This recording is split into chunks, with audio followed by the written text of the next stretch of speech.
I came home late from work that Monday night, exhausted after 12 hours at the office. The moment I stepped through the door, my husband's hand cracked across my face. "Do you know what time it is?" he screamed.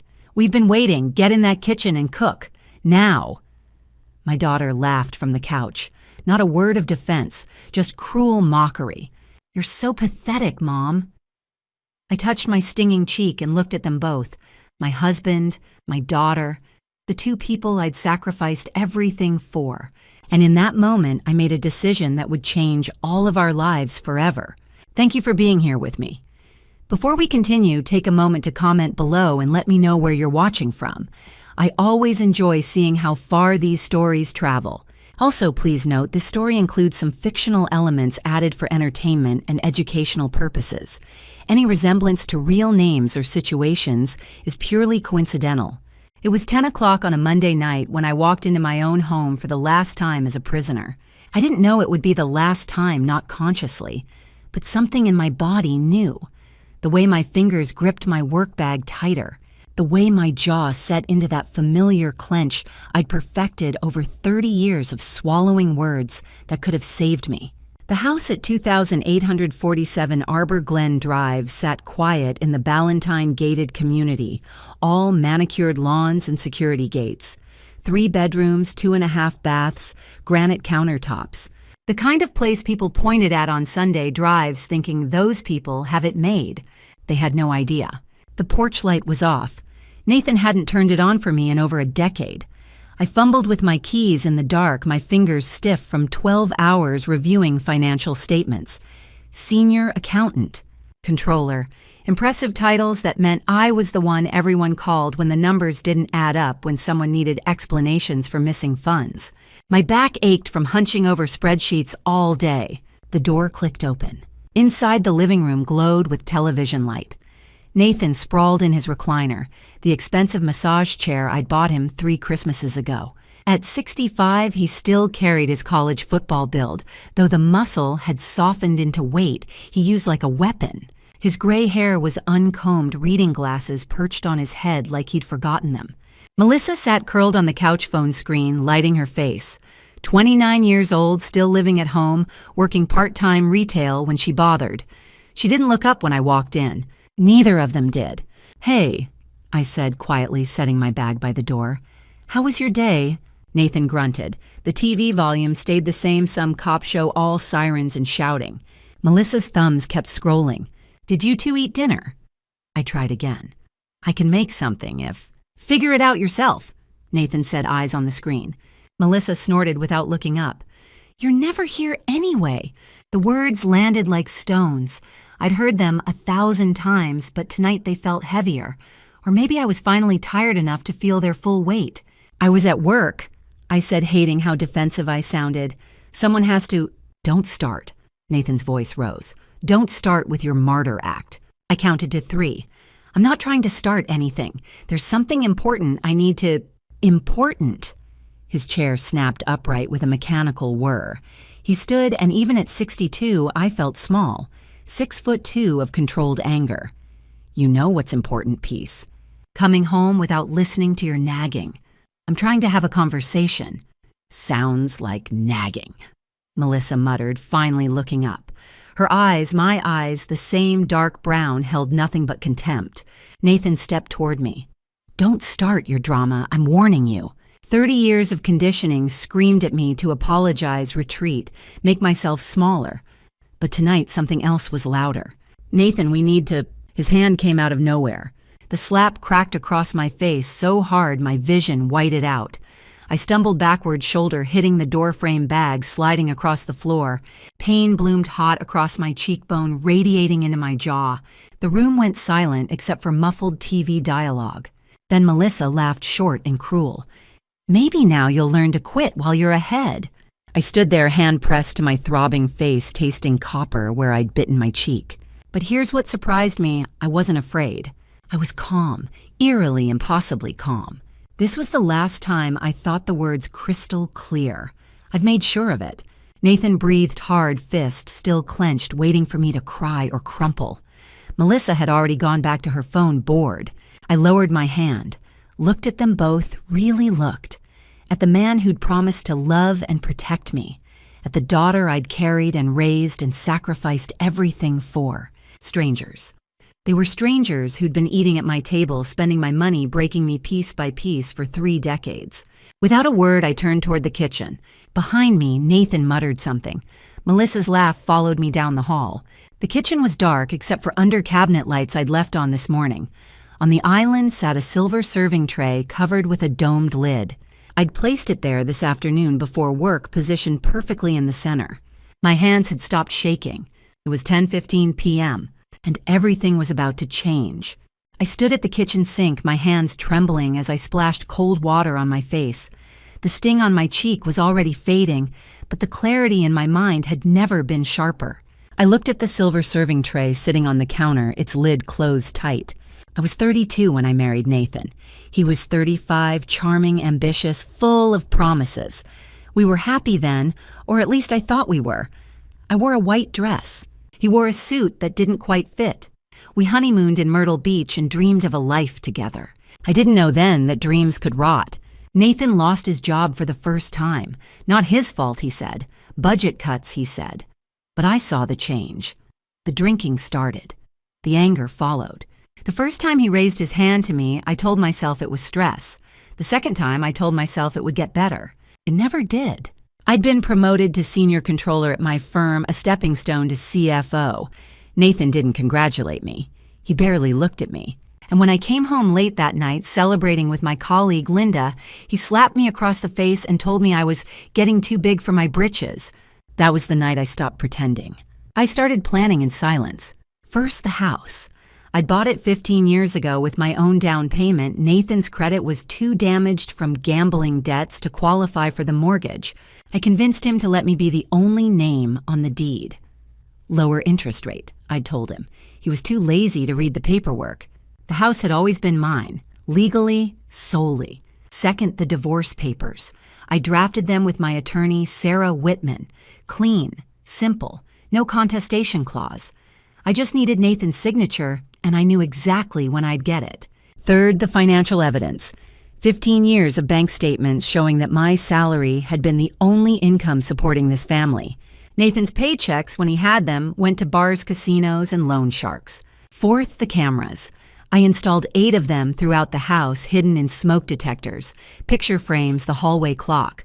Not in the bathrooms, of course, just everywhere else. For 3 months, they recorded every slap, every shove, every vicious word Nathan and Melissa threw at me. The footage uploaded to a secure cloud account in real time. Sarah Whitman had access to every second. And then 3 months ago, I did something I never thought I would. Nathan came home drunk one night, stumbling, slurring, reeking of whiskey and desperation. He passed out on the couch with his laptop still open beside him. I stood there in the dark, staring at the glowing screen.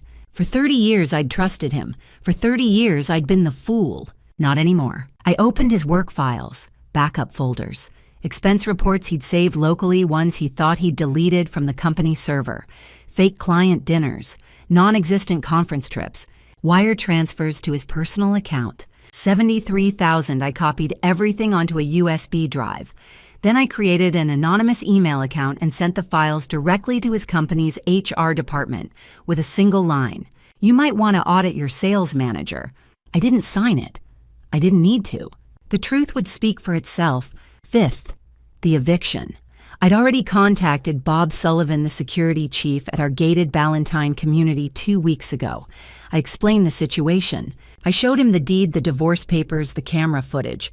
He promised that when I called, he'd come immediately. Sixth, the belongings. That afternoon, while Nathan was at work and Melissa was out spending my money, I'd packed 3 large trash bags with their clothes, toiletries, and personal items. I hid them in the garage, ready to be thrown out with them. Everything was ready. I opened the silver tray and checked the documents one last time. House deed, divorce papers, bank statements, 15 years of me carrying this family alone, and one more document that would destroy Melissa completely. I closed the lid. The clock on the wall read 10:38 p.m. I took a breath, straightened my shoulders, and walked back into the living room. Dinner is ready, I said calmly. Both of you, sit down. If you're still here with me, pause for a moment and think about this. If this were happening to you, how would you react? Would you stay silent, or would you finally take control of your life? Share your thoughts in the comments, and stay with me, because what happens next is the moment everything comes to light. And just so you know, the next part of this story includes some dramatized elements created for storytelling purposes. Some details may not be entirely real. If this isn't something you wish to continue, you're free to stop watching here. Nathan and Melissa exchanged glances, confused, but they followed me to the dining room table. I set the silver tray down in the center with a quiet clink. "What is this?" Nathan asked, his tone already defensive. I didn't answer. I simply lifted the lid. Inside were 5 neat stacks of documents. I pulled out the first stack and placed it in front of Nathan. "This," I said, "is the deed to 2847 Arbor Glen Drive." Nathan picked it up, scanned it, and frowned. "So, read the name on it." His eyes moved across the page, then stopped. "Morgan Mercer, sole owner. Has been for 15 years, I said. "Remember when we bought this place, your credit was so bad from gambling that the bank wouldn't approve you. I convinced you to let me be the only name on the deed. You were too lazy to read the paperwork. You signed anyway." Nathan's jaw tightened. "But this is my house." "No," I said quietly. "It was never your house. You just lived in mine." Melissa's eyes darted between us, her expression shifting from confusion to alarm. I pulled out the second stack. "These," I said, "are divorce papers, already signed by me. All you need to do is add your signature and we're done." Nathan shoved the papers back at me. "I'm not signing anything." "You will," I said, "because if you don't, I'll make sure every piece of evidence I have against you ends up in the hands of the police." "Evidence!" His voice rose. "What evidence?" I pulled out the third stack, 15 years of bank statements. "These show that my salary has been the only source of income for this household for the past 15 years. You've contributed nothing. In fact, you've been a drain." I placed the fourth stack in front of him. "These are copies of your company's internal expense reports, falsified client dinners, fake conference trips, wire transfers to your personal account to cover gambling debts." Nathan's face went white. "Where did you get those?" "I found them on your laptop 3 months ago," I said evenly. "You came home drunk, passed out on the couch. Your laptop was still open.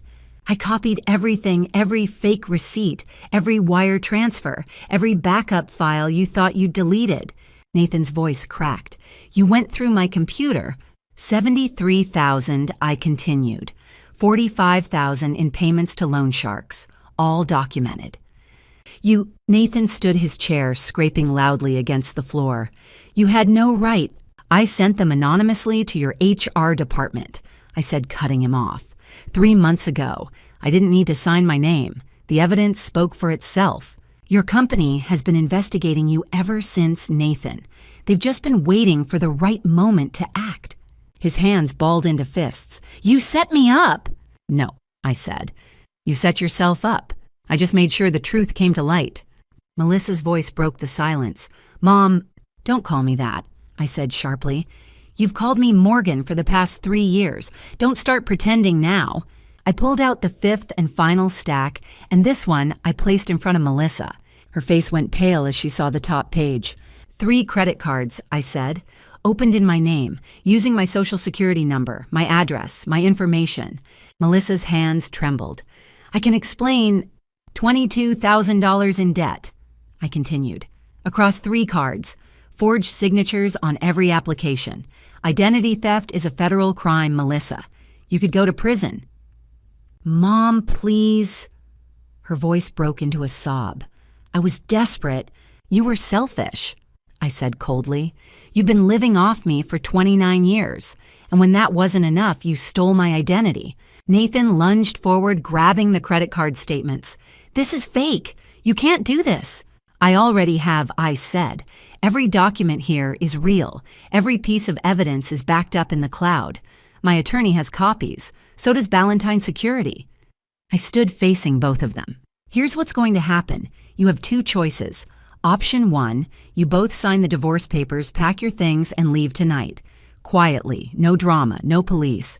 And option 2, Nathan spat. "I call the police right now," I said.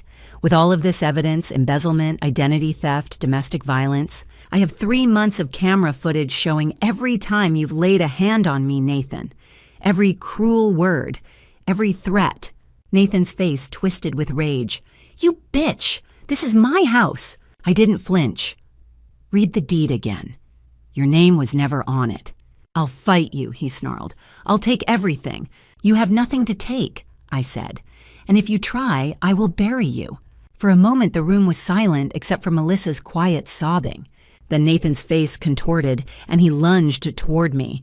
His hand raised. The clock on the wall read 11:01 p.m. His hand caught my collar, twisting the fabric tight against my throat. Not enough to choke, but enough to remind me of every other time. Dad hit her, Melissa shrieked from the couch. I didn't struggle. Instead, I lifted one hand and pointed at the ceiling corner. Look up, Nathan. His grip loosened. What? Look up. His eyes followed my finger. Melissa stood craning her neck. There nestled in the crown molding was a tiny black lens no bigger than a button. A red light blinked steadily. Camera, I said quietly. 8 of them throughout the house. Nathan's hand dropped. He stepped back, head swiveling. I watched him spot the second one in the smoke detector, then the third in the mirror frame. You've been recording us 3 months. I straightened my blouse. Every room except bathrooms. Living room, kitchen, hallways, bedroom. Melissa's face went white. That's illegal. It's my house. I can install security cameras. My voice stayed matter of fact. And they've captured interesting footage. Nathan's hands clenched. What footage? 7 incidents of you raising your hand to me, including tonight. I gestured to the corner camera. That one got a perfect angle just now, and Melissa encouraging you. Mom, it caught every insult for 3 months. I continued. Every time you called me useless, every time you laughed while he hurt me, every time you spent my money and treated me like hired help. I turned back to Nathan and other things. Things you thought were private. His jaw tightened. He knew. The cameras had caught more than just the violence. All of it uploads to cloud storage in real time, I added. Attorney Sarah Whitman has access to every second. Even if you destroyed every camera right now, the evidence is safe. You planned this. His voice was barely a whisper. 6 months. Since the day you told me my promotion made you feel small. I pulled out my phone. I gave you a choice. Sign and leave with dignity. But you chose violence. So now we do this my way. Wait. I pressed a contact labeled security. 2 rings. Don't, Nathan said, fear finally in his voice. Ms. Morgan, a deep male voice answered. Everything okay? Bob, I need you at 2847 Arbor Glen immediately. Eviction situation. Nathan lunged for the phone. I sidestepped easily. 30 years had taught me to read his movements. On our way, 2 minutes. Thank you. I ended the call. Nathan stood frozen, hands outstretched.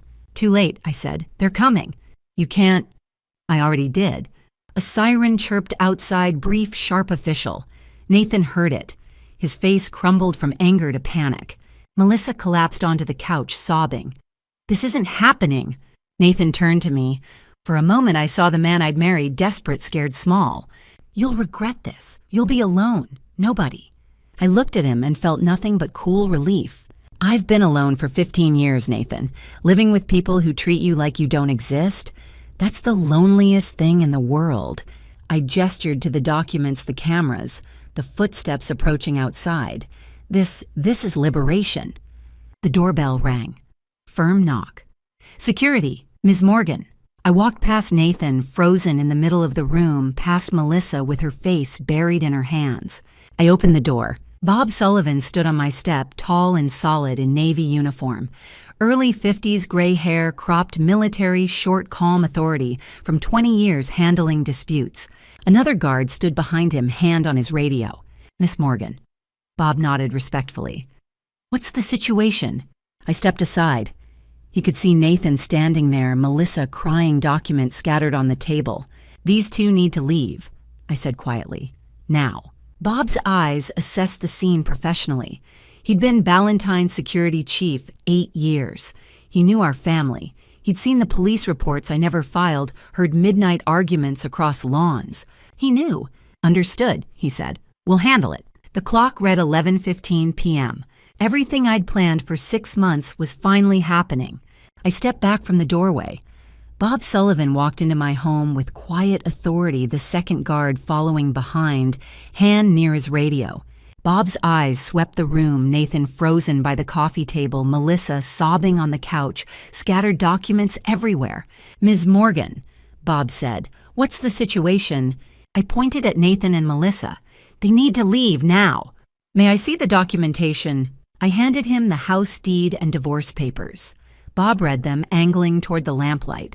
A slight nod when he found what he needed. "Everything's in order." He handed them back. "We can proceed." "This is illegal." Nathan's voice cracked. "You can't throw us out." Bob turned to face him, suddenly more formidable. "Sir, this is private property. The sole owner requests you leave. Would you prefer I call Charlotte Mecklenburg Police, Ms. Morgan has grounds for trespassing." Nathan's mouth snapped shut. Melissa's voice came thin and desperate. "We don't have anywhere to go. It's almost midnight." I looked at her. "You should have thought about that before you stole my identity and racked up $22,000 in debt." Her face crumpled. Bob glanced between us. 5 minutes to collect personal items. Clothes, phones, wallets, nothing else. Move. Nathan bolted upstairs, Melissa scrambling after. Drawers slammed, closets opened, voices overlapped in panic. I walked through the kitchen into the garage. The 3 black trash bags sat where I'd left them this afternoon behind the recycling bins. I dragged them out, heavy, stuffed, full, and hauled them to the front door. Pushed them outside onto the porch with dull thuds. Bob watched but said nothing. Nathan appeared at the stairs, arms full of clothes, phone charger dangling. Melissa followed, clutching a half-zipped duffel bag. They stopped when they saw the 3 black bags on the porch behind me. "What?" Melissa stared. "What is that?" "Your belongings. I packed them this afternoon. Clothes, shoes, toiletries, the essentials." Nathan's face went purple. "You planned—" "5 minutes are up," Bob said. "Time to go." The second guard stepped between Nathan and me. Bob moved to escort Melissa. "No, I'm not leaving." Nathan's voice dropped dangerous. Bob didn't flinch. "Sir, you need to come with us. Easy way or hard way. Your choice." Nathan looked at me, rage, disbelief, fear, hatred flashing across his face. "You'll pay for this, you hear me?" I stood with arms crossed, silent. Bob's hand closed on Nathan's shoulder. "Let's go." They moved him toward the door. Melissa stumbled behind, crying. Nathan grabbed one black bag, Melissa another. The guard handed Nathan the third. Nathan turned back. "You'll be alone. Nobody's going to want you. You're 62 and you'll die alone." The words should have hurt. A year ago they would have. "I've been alone for 15 years. Nathan," I said quietly, "living with you was the loneliest thing I've ever experienced. This," I gestured around, "this is liberation." Bob guided them down the steps. Then, as if the universe had been waiting, the sky opened up. Rain came down in sheets, sudden cold, relentless. Thunder rumbled over uptown Charlotte. Nathan and Melissa stood on my walkway, clutching trash bags, rain soaking through their clothes in seconds. The porch light caught water streaming down their faces. Melissa looked back. "Mom, please." For a second, I saw her at 7, gap-toothed, holding my hand at the park. Before Nathan taught her that cruelty was currency. "I don't have a daughter," I said. My voice didn't shake. "I haven't had one for years." Bob stood between us, rain darkening his uniform. "Ms. Morgan pressed charges for the assault or embezzlement. Not tonight, but if they come back, either of them call police immediately." "Understood. We'll monitor the property." "Thank you, Bob." He nodded and followed Nathan and Melissa. 3 figures walked toward the gate, 2 security guards and 2 people carrying everything in garbage bags. I stood in the doorway and watched until they disappeared into rain and darkness. Then I stepped inside, closed the door, turned the deadbolt. The click echoed through the quiet house. My house. Mine alone. I leaned against the door, eyes closed, feeling 30 years slide off my shoulders. It was done. 30 years. Gone in 40 minutes. I walked to the living room window. Through rain-streaked glass, I could just make out 2 figures at the end of Arbor Glen Drive, standing under the entrance sign trying to shield themselves. Nathan was on his phone, probably calling a taxi that wouldn't come. Melissa stood beside him, arms wrapped around herself, trash bag at her feet. They had no idea where they were going, and for the first time in 15 years, that wasn't my problem. The clock read 11:40 p.m. I turned from the window and poured myself a glass of water. My hands were steady. My house was quiet, and I was finally free. I stood at the living room window for longer than I'd intended, watching the rain blur the streetlights into soft halos.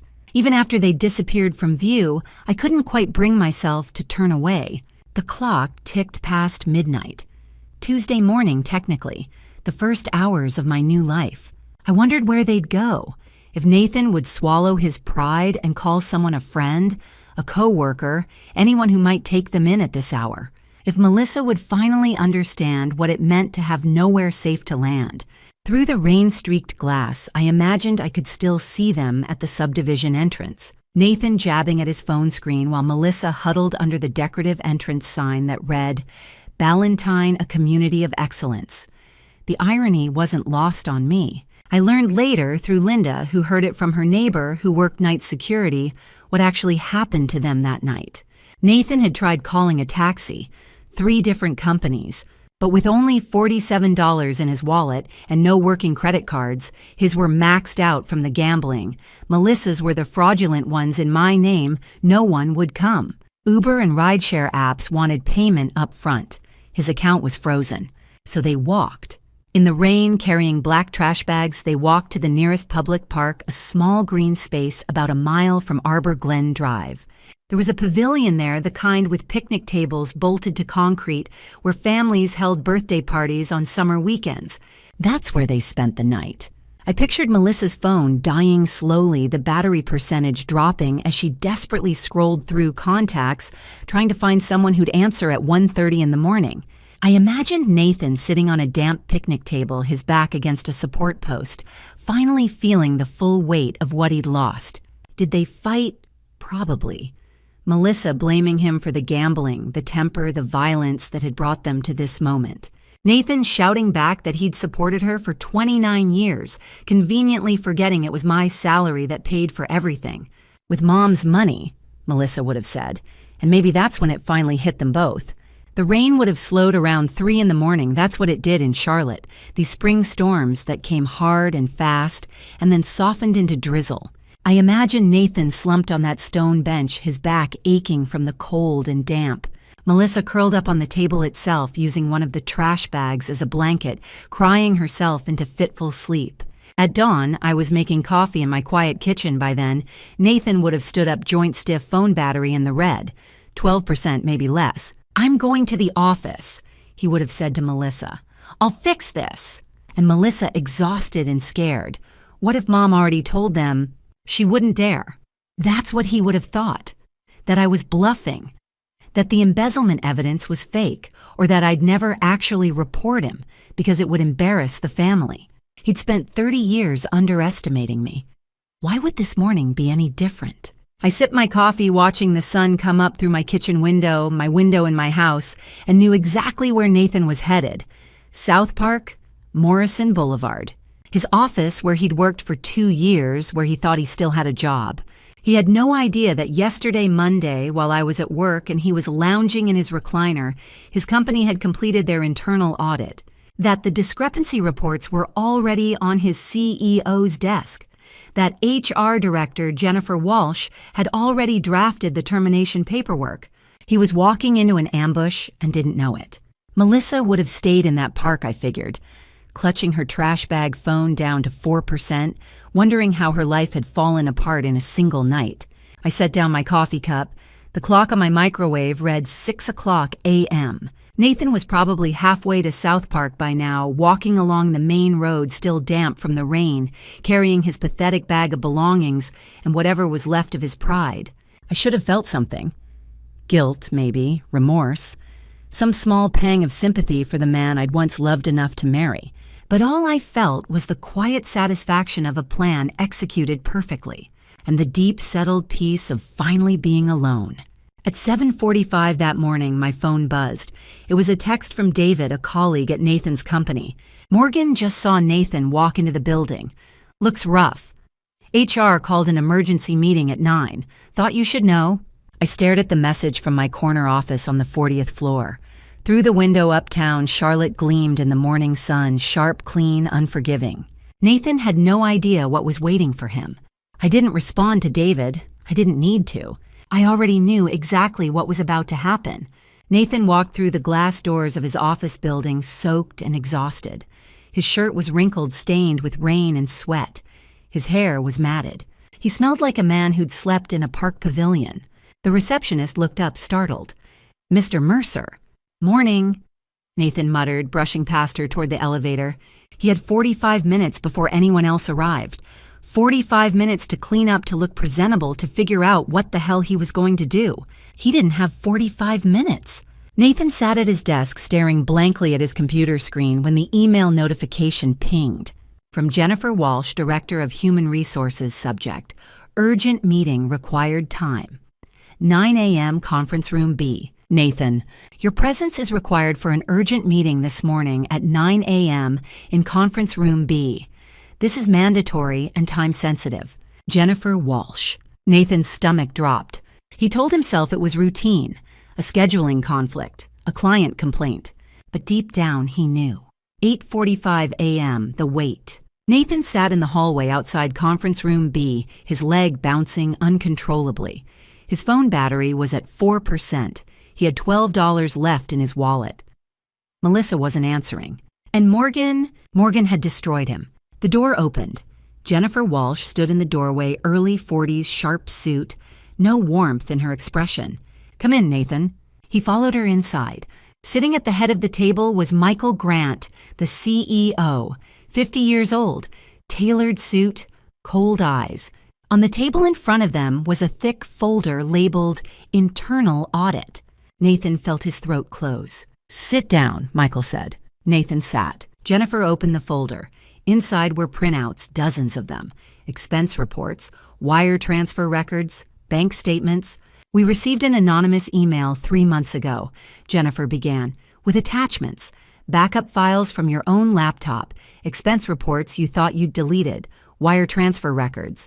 The sender didn't leave a name, but the evidence was irrefutable. We launched a full internal audit immediately." Nathan's mouth went dry. "I can explain.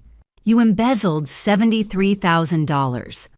Michael said, his voice flat. "Over 18 months, fake client dinners, fake conference expenses, wire transfers directly into your personal account. I was going to pay it back. You were paying off gambling debts," Jennifer cut in. "$45,000 to loan sharks. We have the receipts, Nathan, the bank records, security footage of you accessing company accounts after hours." Nathan's hands gripped the edge of the table. "This is a setup. My wife, your wife," Michael said coldly, "has nothing to do with this. You stole from this company. You violated our trust, and you broke the law." Jennifer slid a single sheet of paper across the table. "Effective immediately, you are terminated. Security will escort you out. You have 10 minutes to collect your personal belongings. If you attempt to access company property, files, or clients after you leave this building, we will press charges." Nathan stared at the paper, his vision blurring. "We could involve the police," Michael added. "We probably should. But for now, we're giving you one chance to walk away quietly. Take it." Nathan's voice cracked. "I have nothing." "That's not our problem," Jennifer said. At 9:15 a.m., Nathan was escorted out of the building by security carrying a cardboard box with a coffee mug, a photo frame, and 3 pens inside. His phone was dead. His wallet was empty. His career was over. And somewhere across town, Morgan was starting hers. That morning, I dressed for work with more care than usual. Charcoal gray suit, the one I'd bought last month, but hadn't had courage to wear. It felt like armor. I pinned my hair into a neat bun, applied lipstick in a shade I'd always thought too bold. Today, I decided I was exactly the right age for it. At 9 o'clock, I met with Michael Grant, CEO of the firm where I'd worked 20 years. His office on the 42nd floor overlooked the whole city. "Morgan," he said, shaking my hand. "Congratulations on CFO. It's official today. Chief Financial Officer, the title I'd worked 2 decades for. Thank you, Michael. I'm excited for this next chapter. We spent an hour on transition plans, budget projections, quarterly reviews, professional talk, except now I was the one making final decisions. At 10 o'clock, we walked out together. Michael was headed to a breakfast meeting. I was getting coffee. The revolving door spat us onto South Tryon Street. Downtown Charlotte buzzed with Tuesday morning energy business suits, food trucks, the light rail chiming past. Michael was talking about next month's charity event when I saw him. Across the street, standing on the opposite sidewalk. Nathan. He was holding a cardboard box. His shirt from yesterday was wrinkled and stained, hair stuck up and back. He looked 10 years older overnight. Our eyes met across 4 lanes of traffic. For 3 seconds, the world went quiet. I saw his mouth open. Saw him step toward the curb box, nearly slipping. Saw his hands start to rise like he'd call out. And I felt nothing. Not anger, not satisfaction, not even pity. Just distant, cool indifference. Like looking at a stranger who vaguely resembled someone I used to know. Morgan. Michael's voice pulled me back. You okay? I turned from Nathan, smiled at Michael. I'm perfect. Sorry, thought I saw someone. An old friend. No, just someone I used to know. Michael's company car pulled up, black Lincoln Town Car, tinted windows. The driver opened the rear door. Can I give you a lift? I glanced back across the street. Nathan stood frozen box clutched to his chest. People flowed around him like water around stone. He'd figured it out. The timing, the choreography. Audit Monday. Eviction. Monday night, 11:40. Termination Tuesday, 9:15. And now 10 o'clock Tuesday morning, less than 12 hours after I'd locked my door, here I was. Promoted. Successful. Standing with the CEO while Nathan held everything in a box. I'd planned every minute, and he finally knew. Morgan. Michael waited by the car. Yes, a lift would be lovely. I slid into the back seat, cool leather. The door closed with a solid thunk. As we pulled away, I looked out the window one last time. Nathan had dropped the box. It spilled on the sidewalk, coffee mug, pens, shattered photographs, scattered glass. He was on his knees gathering pieces while people stepped around him annoyed. I watched until we turned the corner and he disappeared. Big day, Michael said, scrolling his phone. How are you feeling? I leaned back and let out a breath I'd held 30 years. Free, I said. I feel free. Michael smiled, not understanding, but pleased. That's the spirit. You've earned this, Morgan. I had earned it. With every hour worked while Nathan watched TV, every paycheck deposited while he gambled, every night lying awake planning escape while he snored oblivious. I'd earned every single moment. The car merged onto 4th Street, heading uptown. Through the window, Charlotte looked beautiful, glass and steel and possibility. Somewhere behind us, Nathan was probably still on his knees gathering pieces of a life he'd shattered himself. And I was in a Lincoln Town car heading toward a future he couldn't touch. I pulled out my phone, texted Linda coffee this afternoon, I have news. Immediate reply, I heard CEO called this morning. CFO Morgan. So proud of you. I smiled and tucked my phone away. The car glided through downtown, smooth and quiet, carrying me toward everything I'd fought for. And I didn't look back. Not even once. I didn't know what happened to them that afternoon. I was at my desk, still getting used to the nameplate reading Morgan Richardson, CFO, when Linda stopped by with coffee and congratulations. It wasn't until later I pieced together where they went, what they did, how far they'd fallen in 24 hours. While I settled into my corner office, they were selling off the last pieces of their dignity. Nathan walked back to the park around 12:30. Melissa was still there, huddled under the pavilion trash bags beside her, phone dead. Makeup smeared into dark circles. Well, she said when she saw him. Nathan dropped onto the bench. I'm fired. What? They knew. The embezzlement. Everything. His voice was hollow. And I saw her, Morgan, coming out of her building downtown with her CEO. She got promoted to CFO. He laughed bitterly. She planned it all. Audit Monday. Eviction Monday night.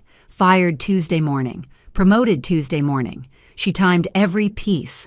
Melissa's face went gray. While we were living in her house, she was planning. We have nothing, Nathan said. No money, no home, no job. This is your fault. Melissa's voice rose. Your gambling, your temper. Shut up. No, you destroyed. His hand cracked across her face. Melissa stumbled back, hitting the post. She stared at him, hand on her cheek, eyes wide. "You're just like him," she whispered. "Exactly like him." Nathan looked at his raised hand and slowly lowered it. 30 years hitting Morgan, now starting on Melissa. The cycle continued. "We need money," he said finally. "What do we have?" They counted. Nathan had $47 cash, a fake Tag Heuer watch wedding ring. Melissa had $12 diamond earrings Morgan gave her at 21 and an iPhone. "We sell everything," Nathan said. The pawn shop on Central Avenue had bars on windows and flickering neon reading, "Cash." The man behind the counter, 50s beard, faded tattoos, looked them over with weary recognition. Nathan laid down the watch. "Tag Heuer, paid $800. The man picked it up, snorted. "Fake, $200. 200 or nothing." Nathan's jaw clenched. "Fine." Melissa set down the earrings, hands shaking. "Real diamonds, worth $8,000.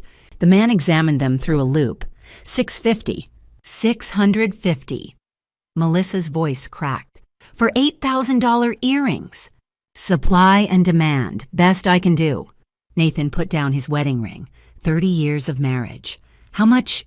$350. Nathan closed his eyes. "Deal. $1,200 total." They walked out with cash and nothing else of value. Budget Inn on East Independence Boulevard advertised weekly rates in peeling letters. The parking lot was cracked asphalt and cigarette butts. The office smelled like mildew and defeated air freshener. $180 a week, the clerk said, not looking up. "Cash up front." Nathan counted out bills. 1 week. The clerk handed him a key on plastic. Room 14, checkouts 10.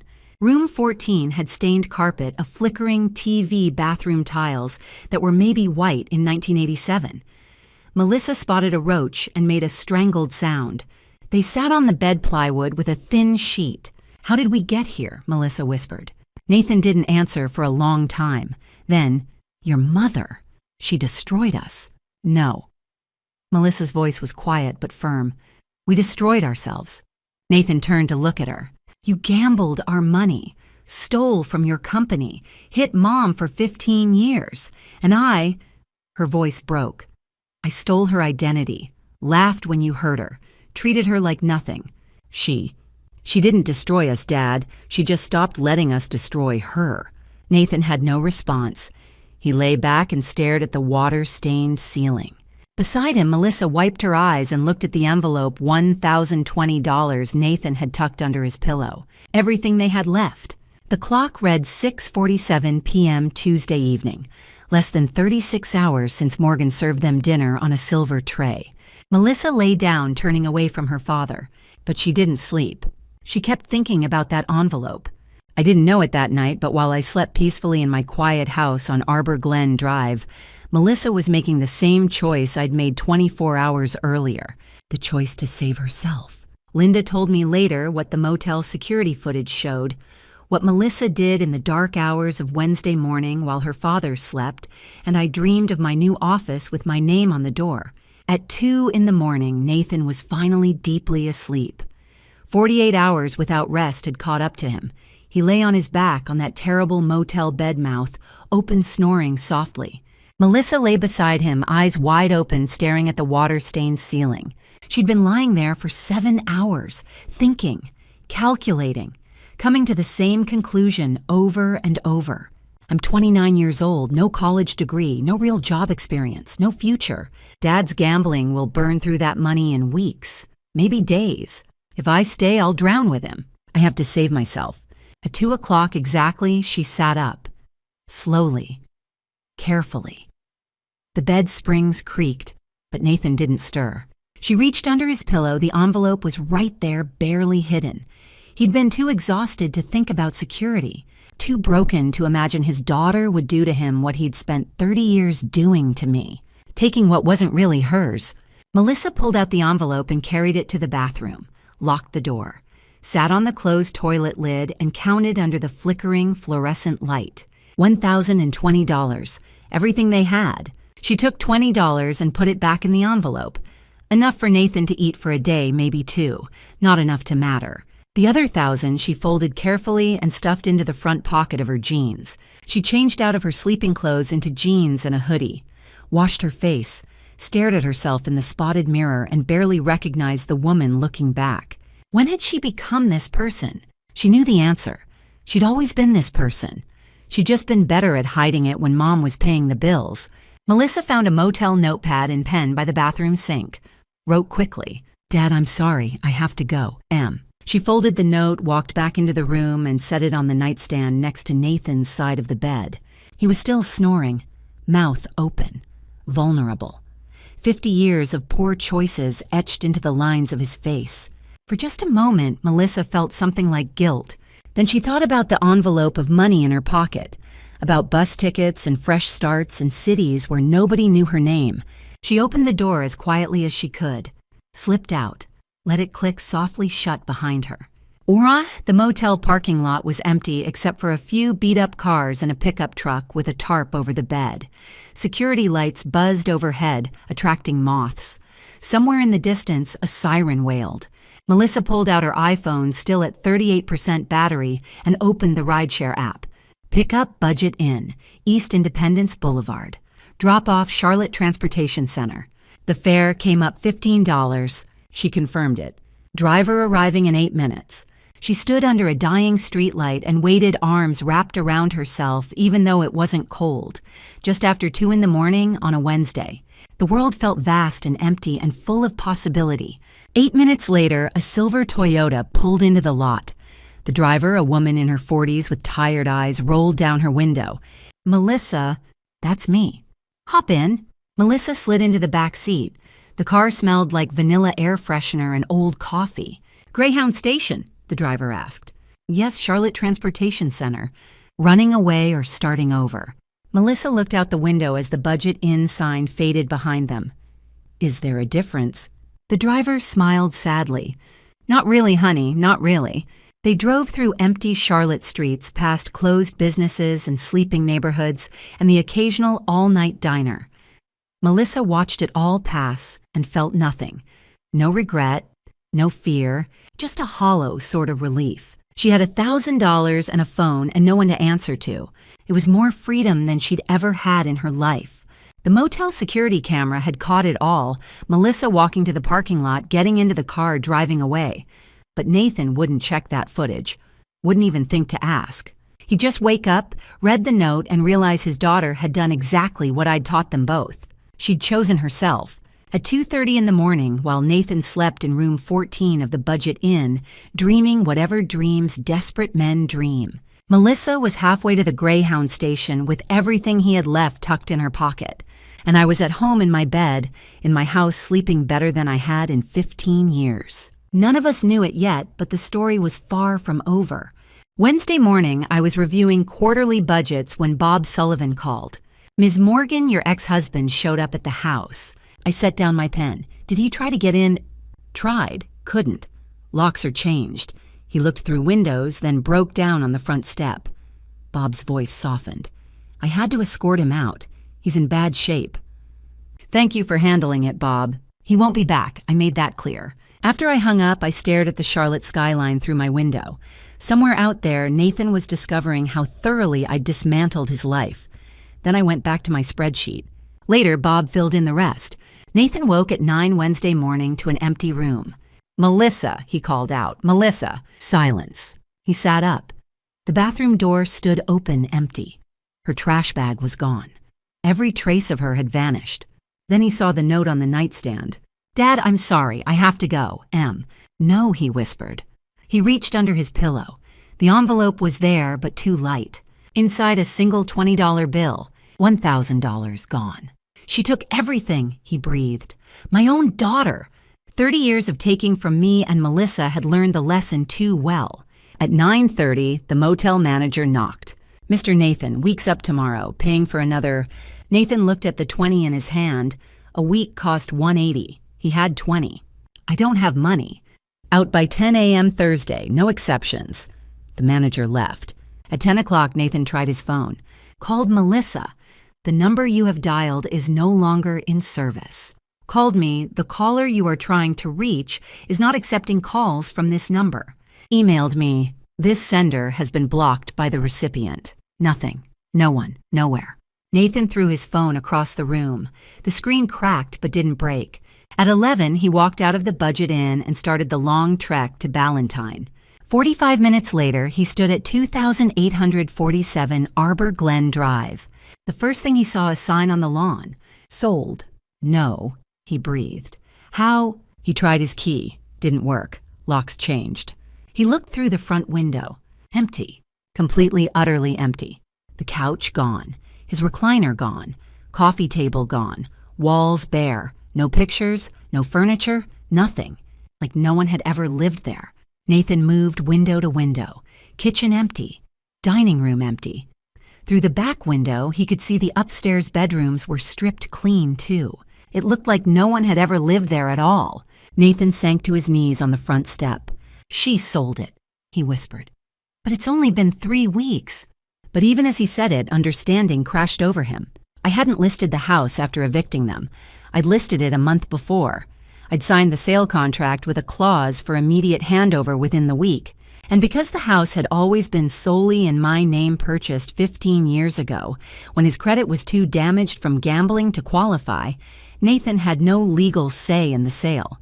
No signature required. No consent needed. It had never been his house legally, just mine.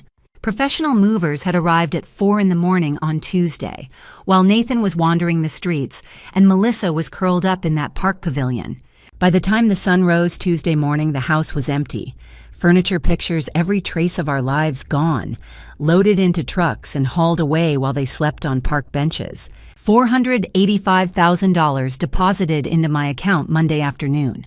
And Nathan hadn't known until this moment, kneeling on the front step with $20 in his pocket. A security vehicle pulled up behind him. Bob Sullivan got out. "Sir, you need to leave."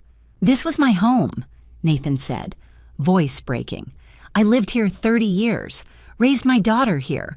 "Not anymore." Bob's hand rested on his radio. "Ms. Morgan made it clear, you're not welcome.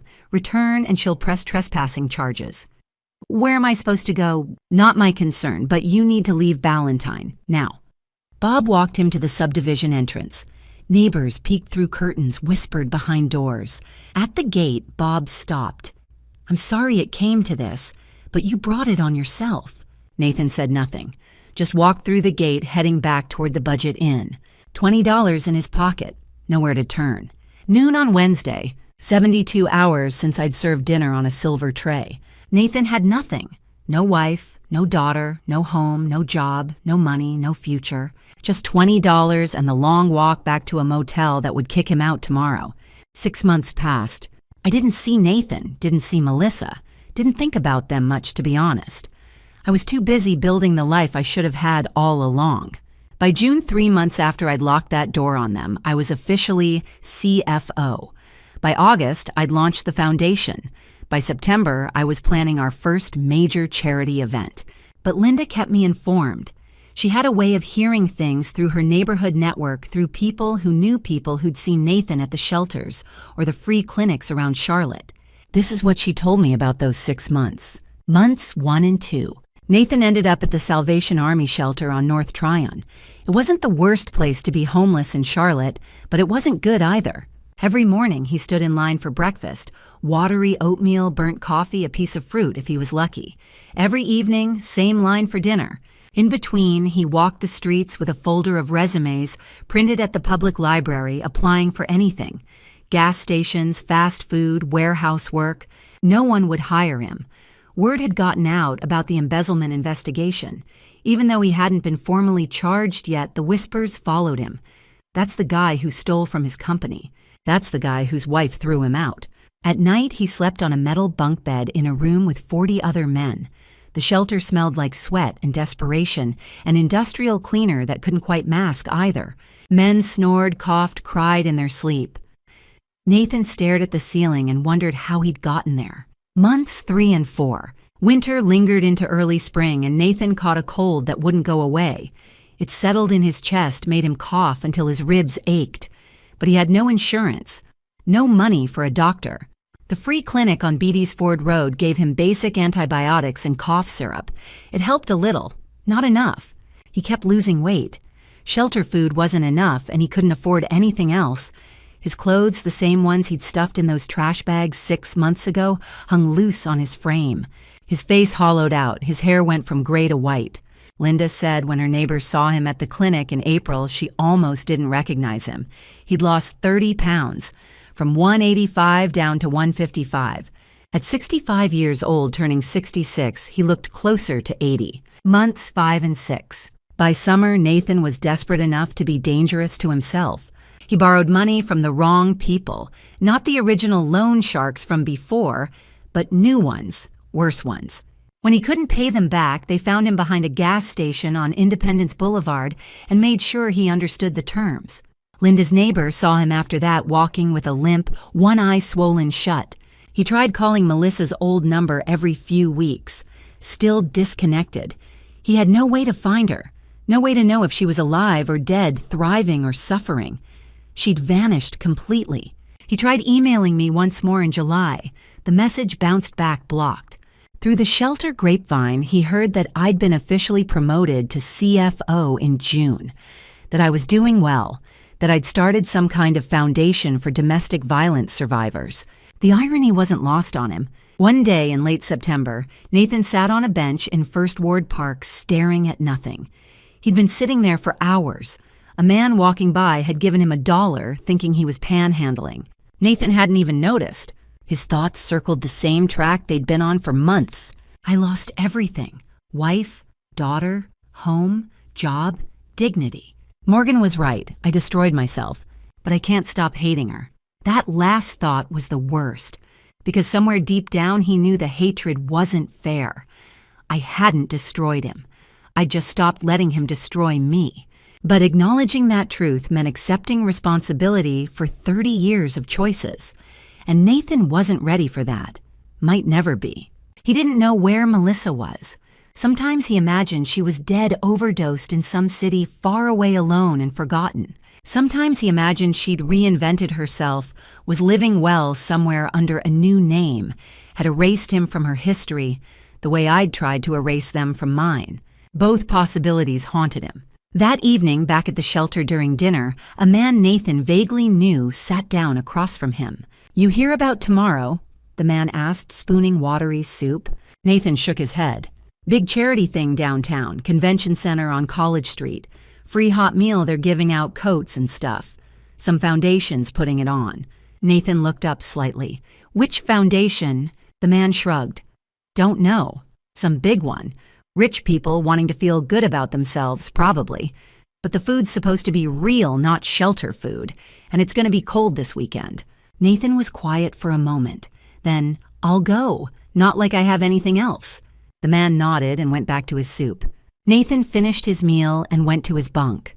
It was late September, 6 months since that Monday night when I'd served him dinner on a silver tray. 6 months since his life had collapsed in 40 minutes. Tomorrow he'd go to that charity event, get a hot meal, maybe a coat, try to survive another week. He had no idea that the foundation hosting the event was mine.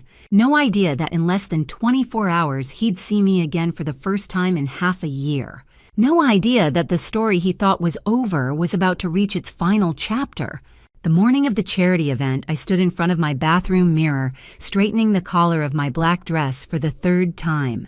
Nervous. I was actually nervous. "It's going to be wonderful," Linda said from my doorway. "You've worked so hard on this."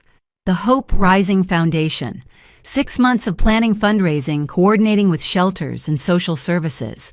Our first major event. Free meals, winter coats, hygiene kits for 200 people, experiencing homelessness or escaping violence. I'd named it carefully, Hope Rising, because that's what I'd done. What I wanted others to know they could do too.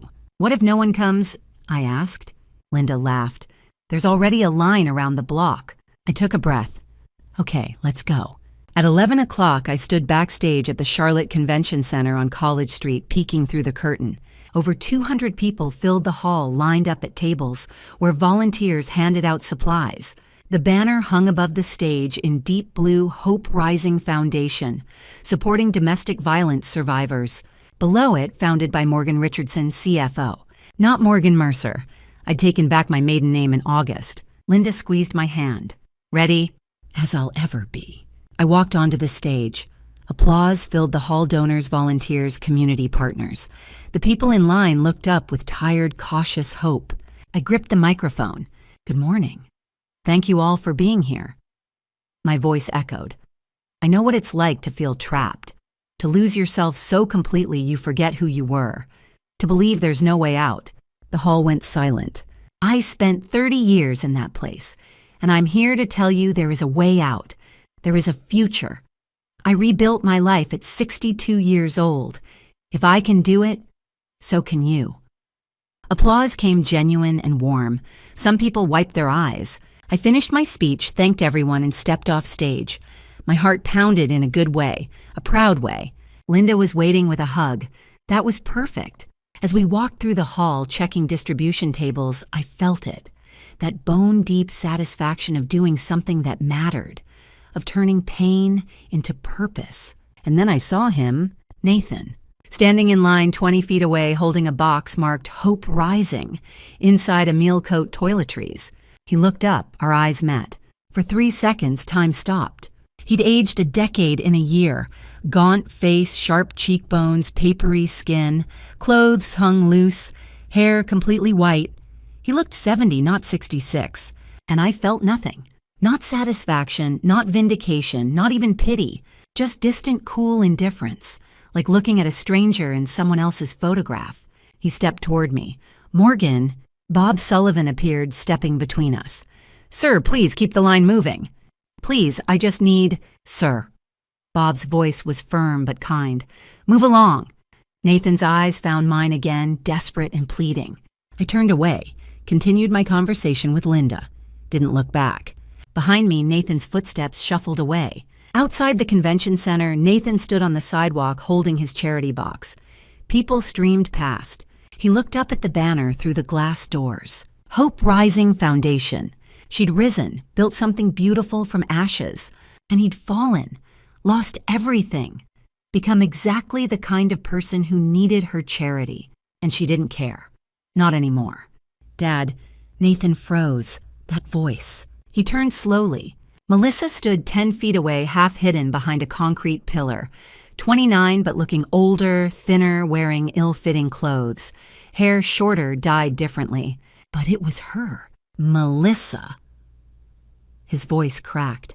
Where have you been? I know. She stepped closer, hardness in her eyes, calculation. I heard about the event. Figured you'd be here. I thought you were dead. I'm fine. Melissa glanced at the doors. Is she in there, Mom? Nathan nodded slowly. She doesn't want to see us. I don't want to see her either. Melissa's jaw set. I just wanted to check if you were alive. Barely. They stood in weak autumn sunlight, father and daughter, both broken. What do we do now? Nathan asked. Melissa looked at him for a long moment, then turned and started walking away. Melissa, wait. She didn't stop, just raised one hand in a half wave and disappeared into the midday crowd. Nathan stood alone holding a charity box from his ex-wife's foundation, watching his daughter walk away for the second time. Noon on a Thursday in late September. 1 year since I'd served him dinner on a silver tray, and Nathan finally realized what I'd known all along. The best revenge isn't destruction. It's becoming so happy, so successful, so free that the people who hurt you become irrelevant. Inside the convention center, I stood near the glass wall watching them. Nathan and Melissa, father and daughter, both broken, both lost, standing in the parking lot like two ghosts from a life I used to live.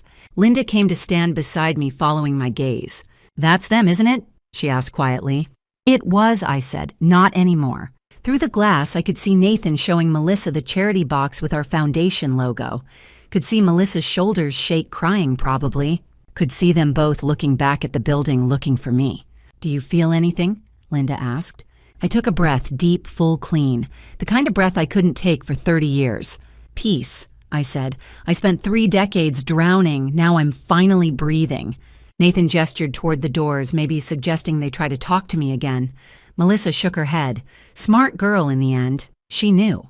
There was nothing left to say. They turned and walked away together, two figures carrying charity boxes disappearing into the stream of people leaving the event. I watched until they were completely gone. Then I turned my back on the windows, on them, on everything they represented. Linda linked her arm through mine, ready to get back to work. Always. We walked back toward the stage where volunteers were organizing the afternoon resource fair. Behind me, the banner caught the light, Hope Rising Foundation. My life's work. My purpose. My revenge in the best possible way. I didn't look back at those windows again. Not once. 3 years later, the Hope Rising Foundation now operates in 4 cities. We've helped over 2,000 people escape violent situations, find housing, rebuild their lives. I'm 66 years old, CFO of one of Charlotte's most respected firms, founder of an organization that's changing lives every day. I bought a penthouse on the 30th floor with windows overlooking the whole city. I travel. I laugh with Linda over wine. I wake up every morning in a bed that's mine, in a home that's mine, in a life that's entirely beautifully mine. I heard through the shelter network that Nathan is still in Charlotte. Still homeless, though he's found steadier support through programs we don't fund. He's 69 now. I hope he's found some kind of peace, though I don't think about it often. Melissa left the city, someone told me. Headed west, maybe California. I hope she's doing better. I hope she learned something from watching everything fall apart. But I'll never know, and that's okay. I don't need to know. Because here's what I learned in those 30 years of drowning, and in these 4 years of breathing. The best revenge isn't destroying the people who hurt you. It's not making them suffer or watching them fall. The best revenge is becoming so completely radiantly happy that they become irrelevant. It's building a life so full of purpose and joy that you forget to hate them. It's waking up one day and realizing you haven't thought about them in weeks. That's freedom. That's victory. That's revenge. And it's the sweetest thing I've ever tasted. Looking back at my story, I see it clearly now. I wasted 30 years waiting for change instead of creating it. Don't be like me. Don't wait until you're 62 to realize that family drama stories like mine don't have to define your whole life. God gave me 3 chances to leave when Nathan first raised his hand, when Melissa started treating me like a servant, when I saw my reflection and didn't recognize myself. But I ignored his signs. I thank God now for giving me the strength to finally walk away. And I praise God every day for the peace I've found since. Here's what I learned. Respect yourself or no one else will. Set boundaries or people will walk all over you. And remember, leaving toxic people isn't cruelty. It's self-preservation. These family drama stories teach us that blood doesn't excuse mistreatment. Even grandma stories from my own childhood warned me a house without respect is just walls and a roof. My grandmother was right. Those grandma stories about standing up for yourself weren't just old-fashioned advice, they were survival wisdom. I wish I'd listened sooner to those grandma stories. If you're in a situation like mine, ask yourself, would God want you to suffer this way? The answer is no. God wants you free, whole, and loved. To those facing similar family drama stories, break the cycle. You deserve better. To anyone who feels trapped, there is always a way out. I rose at 62. You can rise at any age. If this story resonated with you, please subscribe. Share it with someone who needs to hear it. Final note. This content contains dramatized storytelling elements for educational purposes. Some details are fictionalized, but the lessons and messages are entirely valuable. If this style isn't for you, that's okay. Please seek content better suited to your needs.